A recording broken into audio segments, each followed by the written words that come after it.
ওয়াল মুসিররু বিল কুরআন কাল মুসিররি বিস সাদাকা।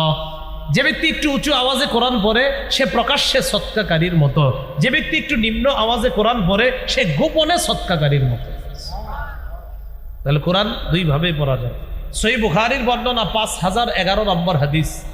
এই হাদিসের বর্ণনাকারী বারা ইবনে আযিব রাদিয়াল্লাহু তাআলা তিনি বলেন, কানা রাজুলুন ইয়াকরাউ সূরাতাল কাহফি।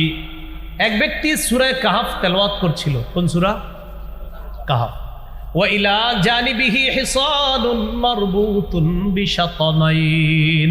ওই ব্যক্তির পাশে তার দুইটা ঘোড়া আছে, তার একটা ঘোড়া রশি দিয়ে বাঁধা, তার একটা ঘোড়া আছে দুইটা রশি দিয়ে বাঁধা ঘোড়াটা।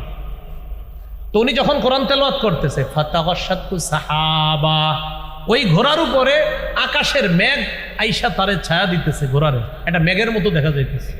এটা বুখারীর বর্ণনা। আর